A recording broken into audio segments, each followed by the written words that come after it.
What is up, my friends? You are very welcome along to Monday evening's Anfield Agenda News Roundup. Throughout the course of this video, I'm going to give you the very latest on Martin Zubimendi's desire to move to the Premier League, but maybe not to Liverpool. We're also going to be speaking about competition for the signature of Omar Marmoush and why we may have to push ahead in January with a move for him if we want to sign him. That and a few other bits and pieces around Liverpool Football Club that will hopefully keep you guys fully informed and up to date on where we are ahead of the January transfer window.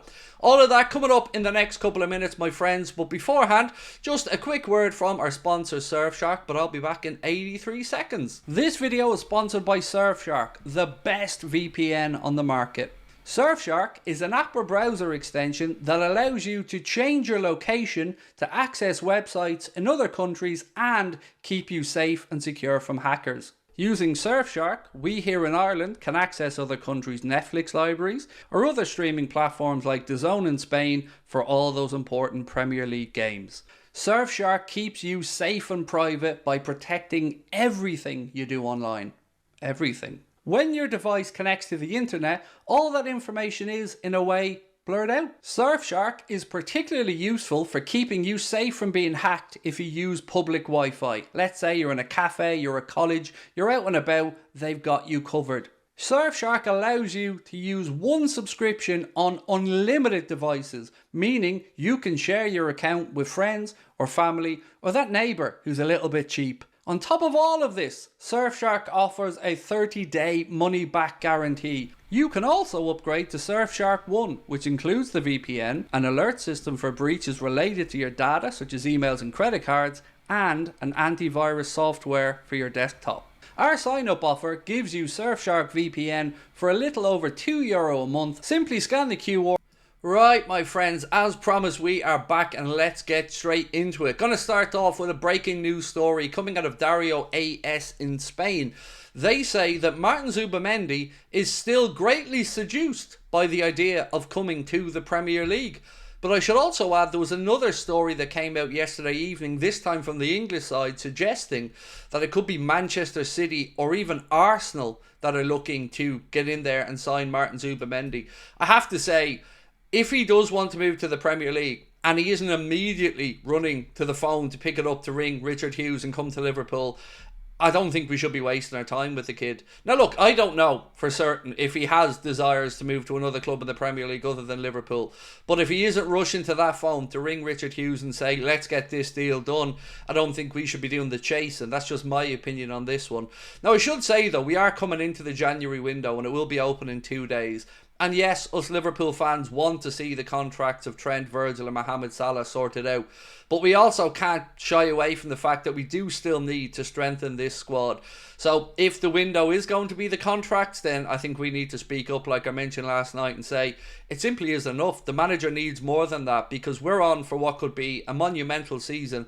And we can't let it slip away because of a lack of investment or an injury. So we need to be prudent, and I don't know if we will or won't make signings in January. You keep seeing the word optimistic and Liverpool will monitor the market. Let's wait and see what happens. Another story I want to move on to really quickly is Steve McManaman. And he was talking about what it's like to celebrate winning trophies at Real Madrid. I think he was probably aiming these comments towards Trent, obviously. And this is what Steve McManaman had to say. I remember thinking I would have loved to have done this with Liverpool because I would have been right at the forefront of it all, knowing all the words and all the songs and really throwing myself into it. I guess just kind of underlining the fact that it is different when you win it with the club that you've come through supporting or your local city. It does mean that bit more to you because you know the songs, you know the culture, you know everything around what it's like to win.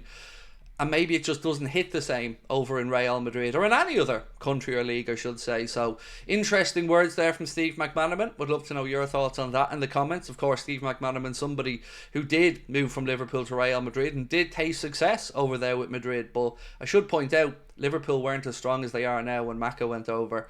Caught Offside have come out with a story around Omar Marmoush that quite frankly, my friends, has me a little concerned. They say leading Frankfurt to third place has resulted in clubs showing an interest and Liverpool have been strongly linked. So far so good, and don't think we'd have any arguments with that. Liverpool's certainly the club that I believe are at the forefront of the chase for Marmoush.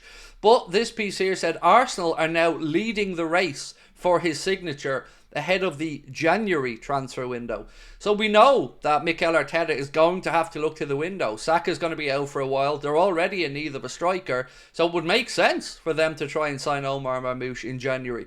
I don't know if Frankfurt will be open to a sale, but if Arsenal are trying to go in there and get him, surely that would have to trigger Richard Hughes, Michael Edwards into action to get this done. Maybe we could just shorten it down actually and go with Michael Hughes, and that will cover all bases. But yeah, Richard Hughes should be stung into action like we did with Luis Diaz, because the reason we signed him in the winter window was Spurs were sniffing around trying to get a deal done. Liverpool had initially planned that one for the summer, and Liverpool sprung into action. This is what we mean by opportunistic. So hopefully in this scenario, Liverpool will do that. Because if Omar Marmoush goes to Arsenal, not only will we have missed out on a player that would have fit seamlessly into our squad, we would have given Arsenal a heads up, and they would have strengthened ahead of the second half of this title race. So your thoughts on that are very much welcome, my friends. Let me know what you think about it. For me, it's worrying, because I don't want us sitting on our hands. I don't want us being gazumped. But then again, right here, as I sit here right now, these are just newspaper stories, so there's still time for Liverpool to take action. Taking action would be nice, by the way, wouldn't it? Because a lot of us are wondering what it is that Richard Hughes has actually been doing since he joined the club. So one more bit of news before I finish up is, I guess it's an important bit of news, and it's around the Carabao Cup, League Cup semi-finals. So referees will announce any video assistant referee decisions to fans inside the stadium for the first time during the upcoming Carabao Cup semi-finals, and this will be for both legs of it.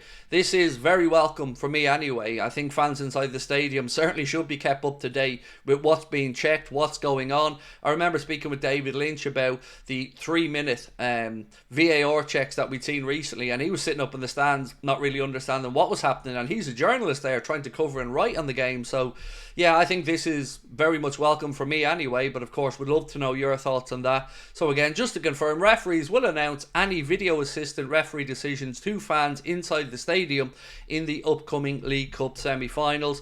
Of course, this will mean VAR is also in use in the semi-finals, which it hadn't been up until this point. So again, let me know your thoughts on that. So my friends, that is pretty much it from me now, but the good news, at least I hope it is I will be back at 8:45 tonight for the Late Night Agenda, where we'll go through this and all the other Liverpool stories.